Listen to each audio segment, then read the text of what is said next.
19h30 à Kinshasa, capitale de la République démocratique du Congo. Madame et messieurs, bienvenue à cette édition d'information. Ouvrons ce journal par cette nouvelle. Lutte contre les embouteillages à Kinshasa. Les chauffeurs sceptiques en ce qui concerne la décision de la Commission nationale de prévention routière concernant la circulation à sens unique et l'installation d'une circulation alternée dans certaines routes de la capitale. Pour eux, cette décision est venue détériorer davantage la situation du trafic routier. Ils appellent plutôt à la construction des routes secondaires. Une série de mesures ont été prises par la Commission nationale de prévention routière et l'Office des voiries et drainages pour lutter contre la saturation du trafic routier à Kinshasa. Parmi ces mesures prises sous l'autorité du ministère des Transports figure notamment la mise en place de la circulation à sens unique de certaines routes à forte influence et l'installation d'une circulation altérée dans l'autre. Des mesures jugées précipitées par quelques chauffeurs quinois. Ah, avantage est sauté papa ne te go 4 bato ya l'embouteillage au balukana aussi bato okokena mais n'engé commis pas siga tonyo kamando tona toki na folane na bout omone neti nzela ya ipen lelo bato bele ba emisala te baninga basala neti nzela ya mai bazui basale ona nzela ya 2GC avenue de l'école wana engaki esale de bien ki embouteillage ezalate mais ndenge nzela eza boulevard eza polele bozui bo bloqué omona ke epesi pasi makasi lelo surtout transaction ya magasin omona pona okoma magasin tout ça la 40 minutes juste il texte pour un magasin en tout cas va revoir vraiment ba disposition na bazui mais au monika la minute on nga ba embouteillage ezaka makasi aussi la té so que le magasin embouteillage est la té donc aza ba disposition est bien acha la police ça la musala na comme il faut pour embouteillage ezala té ke makamba kokanga banzela nyos to tourner té to songa boyete to ke basasini vraiment ezo sunga biso té pena biso to utara changu na tongo njil vraiment complication makasi entrée ya Njili.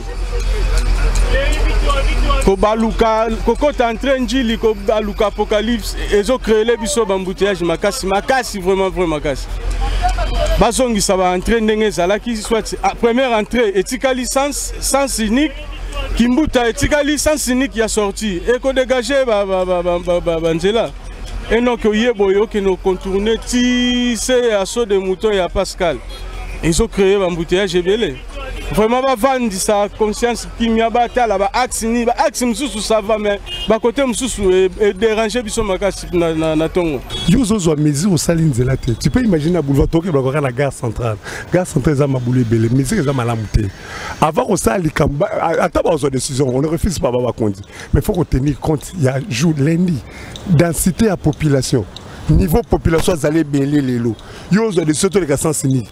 Raisonnement est archaïque. Ce qui moyen que vous avez là, bâti kabiso kana sens absolument la normale, ba renforcer les policiers. Pour fluidifier la circulation des véhicules à Kinshasa, ils appellent à la construction de routes secondaires. Na ndenge bakanga bantre belana afronta bantre na moto la facilité au baluka popo koke tout droit. Le problème c'est que la route secondaire, ce qui n'est pas ça qui est ma bête, mais bange ba bando sala ba route secondaire après ba route secondaire embouteillage ngesi la banzele bango bazui ba bloquer ba route secondaire banzele za ya mabe. On a proposé pour le gouvernement congolais atika na ko sala ba sasiniki wana atika nzele zala nango ndenge zala nango mais atende la police pour ba sa musala bango bien. À noter que l'avenue Ngouma, le boulevard du 30 juin, Monjiba et Lumumba sont concernés par cette mesure. Changement au nom de la Constitution de la République démocratique du Congo. Les réactions divergent au sein de l'opposition congolaise à ces sujets. Si, dans le camp de l'ex-président de la République démocratique du Congo, Joseph Kabila, l'on critique cette position exprimée du chef de l'État, Félix Tshisekedi, au parti Nouvel Élan de l'ancien Premier ministre Adolphe Muzito, l'on soutient la démarche de Félix Tshisekedi. La suite dans ses commentaires. Majorité, opposition, société civile, toutes les langues se délient au sujet du changement au nom de la constitution de la RDC. Le président de la République, Félix Tshisekedi, a soutenu cette idée lors de son meeting populaire à Kisangani, dans la province de la Chopo. Constitution Nabiso, ezali malamote. Et salemaka d'ailleurs, namboka bapaya. Et puis, nabapaya bango moko. Bazoui, ba mode de fonctionnement na bango, bayeko pesa biso yango awa. Dans le cas de l'opposition, Ferdinand Kambere, secrétaire permanent du PPRD, parti politique de l'ancien président Joseph Kabila, appelle la population à faire échec à cette campagne de changement de la Constitution. Quand il parle de révision ou de la modification, en réalité ce n'est pas la révision. Et ils sont en train de voir les changements de la Constitution parce qu'ils parlent de la nouvelle Constitution. Nous, en 2011, on a révisé, on n'a jamais parlé de nouvelle Constitution. Mais ce qu'eux veulent, c'est changer parce que quand vous touchez aux articles verrouillés, les articles 220, et pourtant ce sont là les piliers de la démocratie qui ont été placés volontairement dans cette Constitution pour qu'un président avenant n'ait pas la tendance de vouloir tailler cette Constitution à sa mesure. Et eux veulent aujourd'hui, maintenant qu'il est au deuxième mandat, il veut déverrouiller pour qu'il reste au pouvoir éternellement.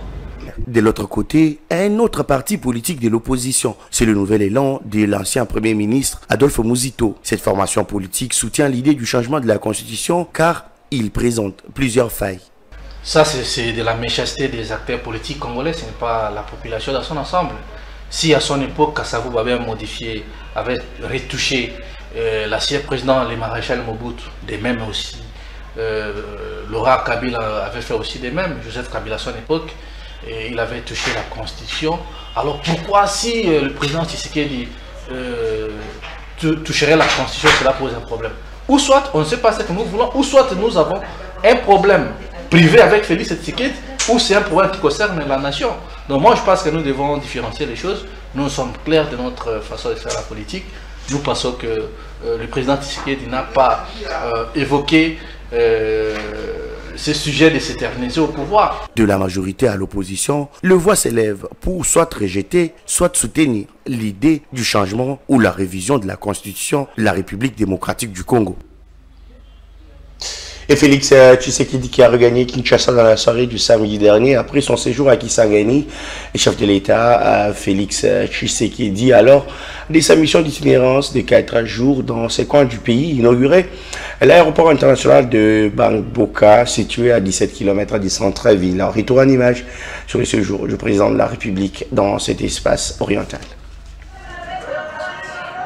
En coupant les rubans symboliques qui marquent l'inauguration des nouvelles infrastructures de l'aéroport international de Kisangani Bangoka, le président de la République, Félix-Antoine Tshisekedi Tshilombo, vient de donner une seconde vie à cet aéroport, construit en 1978 mais longtemps resté en ruine. Sur fonds propres du gouvernement de la République et un financement supplémentaire de la Banque africaine de développement, la piste de Bangoka a été décapée et garnie d'une nouvelle couche d'asphalte sur ces 3500 mètres, ce qui lui permet aujourd'hui de recevoir des avions de grand tonnage. Cet événement marque un tournant selon le vice-premier ministre chargé des Transports et voies des communications, Jean-Pierre Bemba Gombo.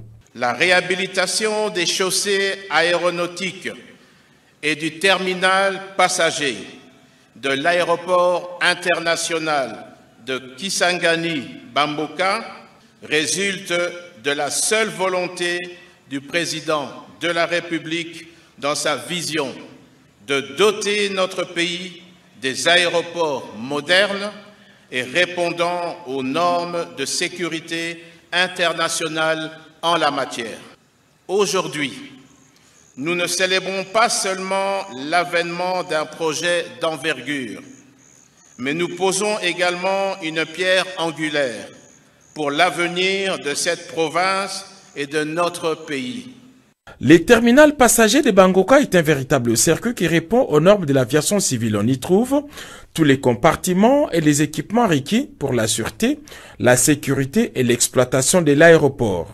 Cet aéroport dispose en ce moment la meilleure piste d'atterrissage du pays et d'un terminal passager remis aux normes et standards internationaux, capables de répondre aux enjeux des transports aériens, tant national, régional que même international, et de porter avec une qualité de service capable de produire les flux de quelques 110 000 passagers par an.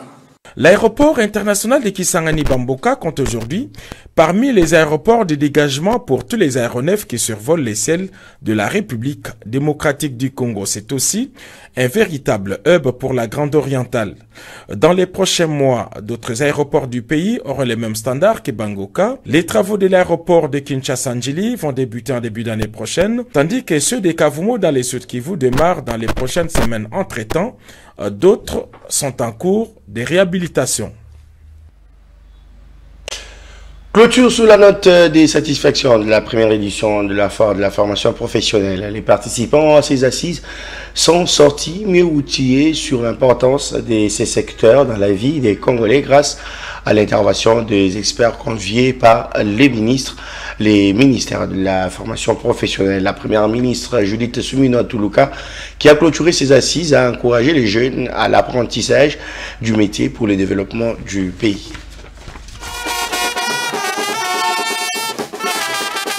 Tout est bien qui finit bien. Après 3 jours d'intense activité, la première édition de la foire de la formation professionnelle en RDC a fermé ses portes ce samedi 26 octobre 2024.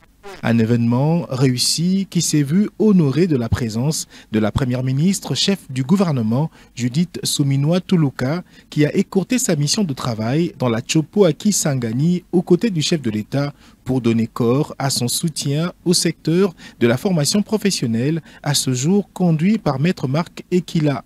L'homme à qui l'on doit la matérialisation de la vision du chef de l'État, Félix Antoine Tshisekedi Tshilombo, dans ce secteur.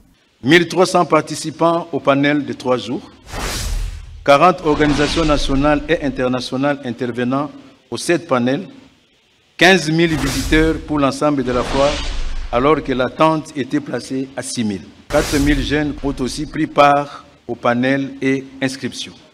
La foire de la formation professionnelle est désormais, selon le vœu de son Excellence Madame la Première ministre, chef du gouvernement, coïncidant avec celui des participants, une activité institutionnelle de la RDC qui se tiendra chaque année.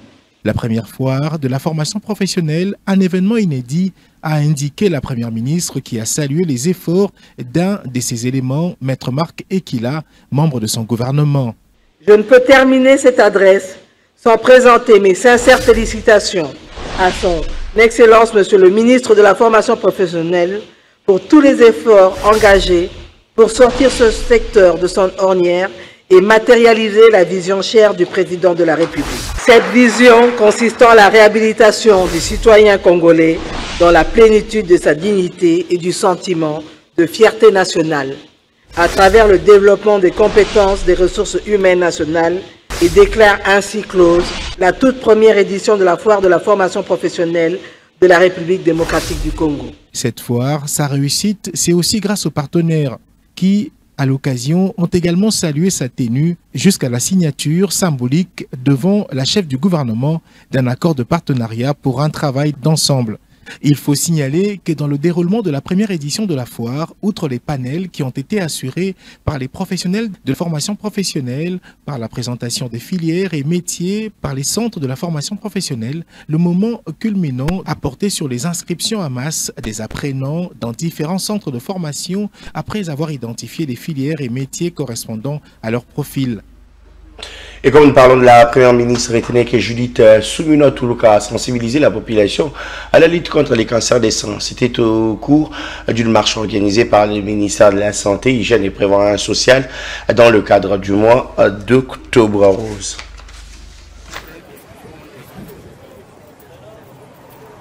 La première ministre en première ligne aux côtés de quelques membres de son gouvernement ainsi que de plusieurs Cunois, la marche et l'initiative du ministère de la Santé dans l'objectif de sensibiliser la population congolaise au dépistage du cancer des seins, à la prise en charge gratuite des malades, mais également de promouvoir l'importance des activités sportives dans la prévention de cette maladie. La marche est partie de la primature, passant par la clinique Ngalema où la chef du gouvernement a fait la ronde de quelques chambres sous la conduite du médecin directeur avec qui elle a échangé notamment sur la prise en charge des malades. De là, les marcheurs ont fait quelques kilomètres jusqu'à la place Royale, point des chutes de la marche. Prenant la parole, le ministre de la Santé, initiateur de l'activité, a salué la détermination du gouvernement au travers déjà de la première ministre dans la lutte contre cette maladie. Nous avons commencé, mais nous devons aller plus loin. Mais nous avons aussi déjà anticipé sur un certain nombre de structures de soins à l'utilisation d'un certain nombre de moyens de prévention, comme la vaccination contre le cancer du col, qui est utilisée dans beaucoup de pays et dans tous les pays européens d'ailleurs, pour éviter que nos jeunes filles développent le cancer du col. À son tour, Juliette Souminoa Toulouka n'a pas manqué de reconnaître la grande portée de telles initiatives. Elle a encouragé au dépistage massif pour lutter contre les cancers des seins. Chaque femme mérite d'être informée, soutenue et protégée face à ce fléau. Mais pas seulement les femmes, les hommes aussi.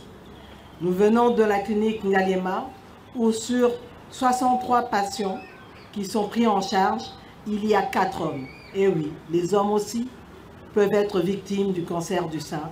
Et donc c'est important que toute la population, toute la communauté soit sensibilisée. Aujourd'hui à Kinshasa, à l'instar de la clinique Ngalema, le centre Nganda ainsi que les cliniques universitaires sont ces structures sanitaires qui suivent de près les patients atteints du cancer. Nombreux sont ceux-là qui en guérissent. Aujourd'hui, mon témoignage, c'est déjà d'encourager toutes les femmes, celles qui ne sont pas malades, d'avoir l'habitude de faire de l'autopalpation, mais également de faire leur dépistage. Et, un cancer diagnostiqué de manière précoce, vous avez 90% de guérison. Et pour celles qui sont malades, de ne pas perdre espoir, de suivre le traitement, car vous avez la possibilité de guérir. Et je remercie son Excellence, le Premier ministre, pour vraiment cet engagement qui va en fait impulser des actions du gouvernement en faveur des femmes qui sont atteintes de ce cancer et même avant que les femmes ne soient atteintes dans le processus de dépistage.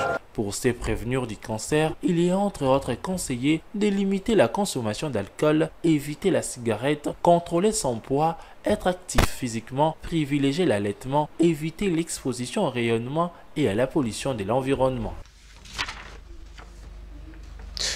Poursuite d'itinérance du vice-premier ministre de la Défense nationale dans l'espace Grand Katanga, Guy Kabomo Madinvita, ce jour dans la province de Tanganyika. Sur place, il a présidé une réunion de comité de sécurité. Un état des lieux général a été effectué au cours de cette rencontre élargie à d'autres notables de la province.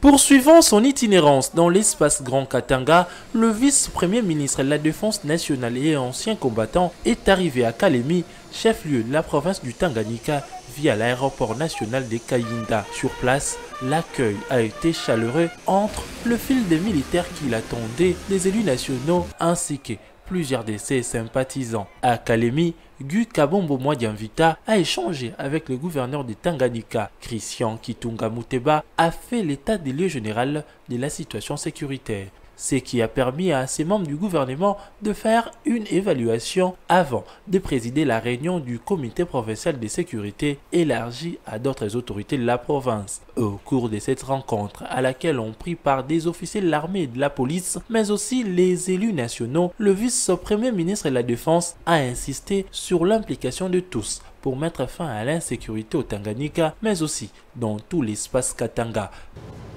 Nous sommes tous ici. Nous, politiques, vous, armés, nous savons ce qui s'est passé. C'est là que j'ai voulu que tous, honorables députés, nous puissions voir la même chose. Nous devons entendre la même chose, nos populations. Comme ça, on aura le même entendre. Moi, je dois être votre porte-parole dans l'exécutif. Et vous devez être en même temps porte-parole de votre armée, dont je veux vous parler de notre population à l'Assemblée nationale. Il faut noter par ailleurs que les élus nationaux ont sollicité des échanges à huis clos pour tabler sur d'autres questions. À la Chambre basse du Parlement, le président Vital Kamerhe a été élu deuxième vice-président de la conférence des présidents de l'Assemblée parlementaire de la francophonie. Élection survenue en marge de la deuxième assemblée générale de cette organisation tenue à Accra du 26 au 27 octobre dernier. En marge de la deuxième assemblée générale de la conférence des présidents des assemblées législatives africaines qui s'est tenue à Accra du 26 au 27 octobre 2024, le président de l'Assemblée nationale de la République démocratique du Congo, le professeur Vital Kamerhe, a été élu vice-président de cette organisation interparlementaire africaine de haut niveau au terme des élections organisées pour la mise en place des organes constituants de la COSPAL. Cette élection marque une victoire supplémentaire de la diplomatie parlementaire menée par le bureau de la Chambre basse du Parlement depuis son installation à la tête de cette institution. Ainsi, à l'issue de ces assises, le président de l'Assemblée nationale, le professeur Vital Kamerhe, revient avec 3 résultats majeurs, à savoir son élection à l'unanimité comme vice-président de la conférence des présidents des chambres des représentants des pays d'Afrique pour la région d'Afrique centrale, ce qui marque une reconnaissance de son leadership dans cette région et de son engagement dans la promotion de la diplomatie parlementaire en Afrique. L'adhésion annoncée du Parlement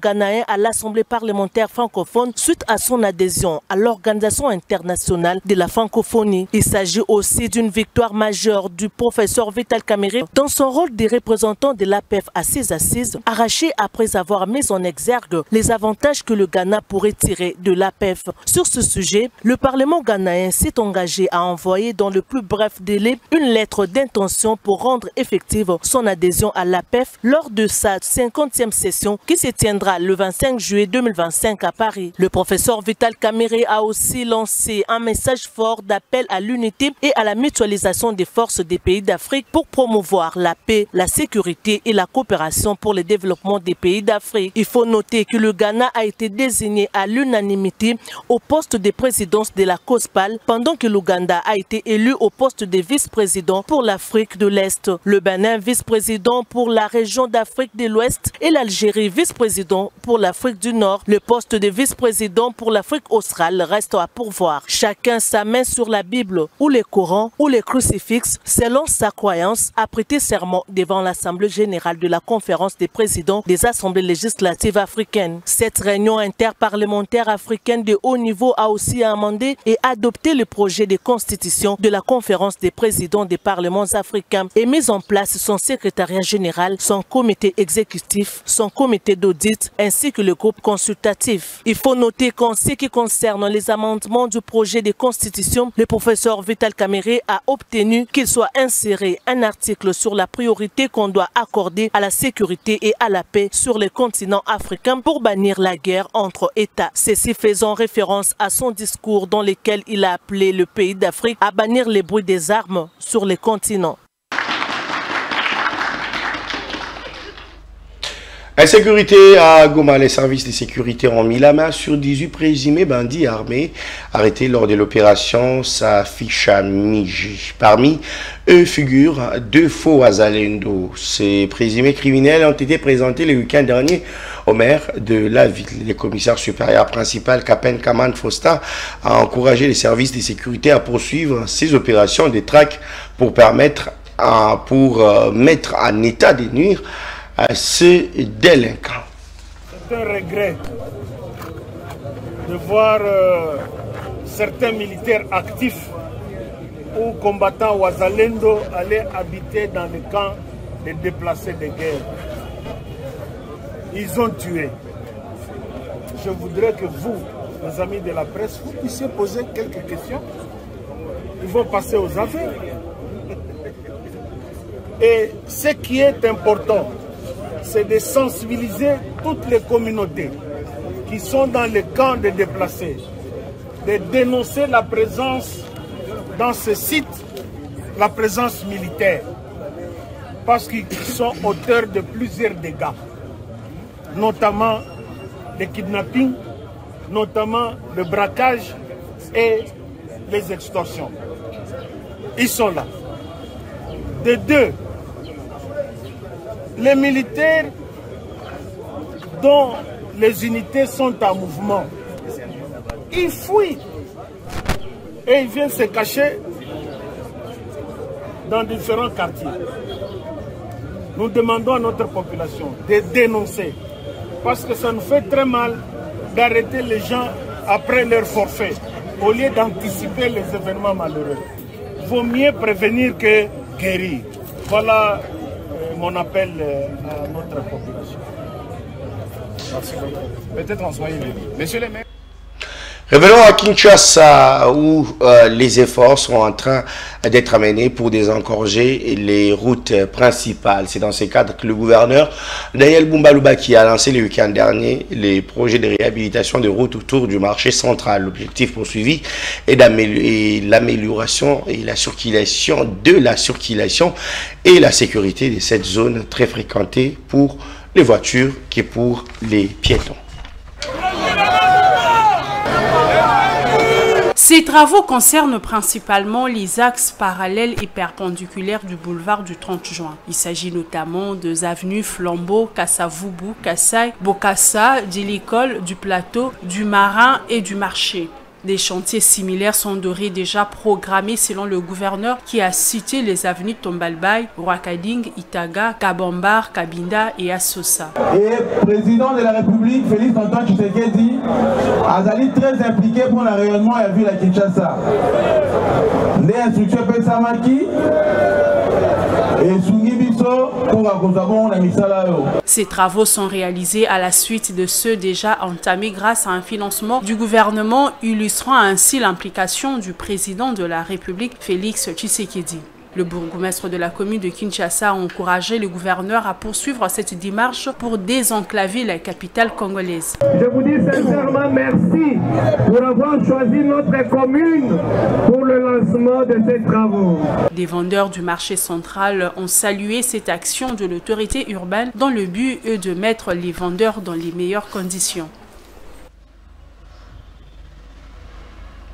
Et dans le reste de l'actualité, la marche des santé pour célébrer le 7e anniversaire de l'émission Bossolona Politique a vécu le week-end dernier. Un moment de partage des liens d'amitié et de fraternité entre les journalistes d'investigation Israël Mutombo et ses invités. Reportage.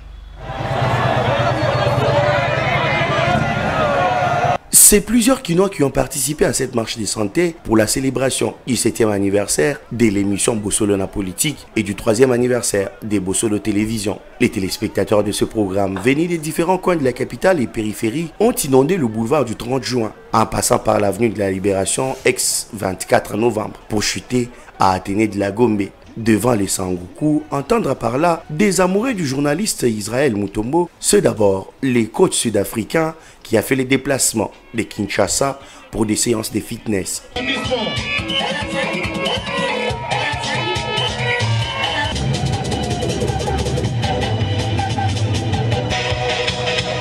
Cet événement est un moment pour les journalistes d'investigation de passer un message aux Congolais, notamment dans la lutte contre la dépravation de mœurs. Binonde bozali avenir ya lobby bokozwa destin ya mboka na maboko mais bozala honnête bozala conscient boyeba eloko bozali kosala après 25 ans bazalaka lisusu flatteur te il faut tala mutu na elongi okondane soka sali mabe. Éblouis par la grandeur de l'activité, les participants ont eu des mots justes pour dire merci à Israël Mutombo. Même la Dame Pluie n'a pas empêché les patrons de la chaîne Bossolo Télévision et ses invités de passer des bons moments. Gâteau des 7 ans, comédie, prestation des artistes gospel, bref, des moments inoubliables autour de celui qu'on appelle affectueusement Papa Sango. Et moi, sport pour terminer complètement cette édition d'information. Préparation de la CAN féminine 2025. Les Léopards Dames de la République démocratique du Congo enchaînent une 5e défaite d'affilée. Elles ont été battues par l'Ouganda dimanche au stade des Martyrs de la Pentecôte sur le sport. Les scores d'un but à 0. Un autre match entre les deux sélections est prévu le 30 octobre. Les sélectionneurs adjoints des Léopards reviennent sur ce qui n'a pas marché dans cette rencontre. On accepte les résultats du jour, mais prochainement on va améliorer. On a eu un peu à analyser l'adversaire, il était un peu fort dans les conservations du ballon. Et puis, jouer plus de profondeur et préparer plus dans l'attaque placée. Et après, il lance rapidement dans l'attaque rapide. Alors, ça ne nous a pas permis, avec ce qu'ils ont cherché à tourner plus, circuler plus la balle dans leur camp. Et après, ils cherchaient plus à nous désorganiser. Voilà qu'on a pêché parce que lorsqu'ils circulaient la balle, ils cherchaient à désorganiser notre défense qui était en place. C'est là où on a pêché un peu, on a eu un peu à prendre le premier but dans les contre-attaques. Vraiment, ça fait très mal. Je sais que on a eu à jouer 4 matchs où on n'a pas gagné. Et aujourd'hui, le 5e match, on a bien préparé les enfants. On a parlé avec les enfants que nos objectifs est de gagner le match. Même les enfants étaient aussi déterminés, nos joueurs étaient déterminés à gagner le match. Malheureusement, on a perdu le match. On va faire les efforts parce que c'est pas bien de jouer 5 matchs successifs, perdre, c'est pas bien. Ça fait très mal. Bon, on doit corriger un peu dans les jours à venir. Tout est bien qui finit bien, c'est par ici que nous bouclons la boucle de cette édition d'information. Merci à vous d'avoir suivi. L'actualité reste en continu sur les 3 w.actu30.cd. Au revoir.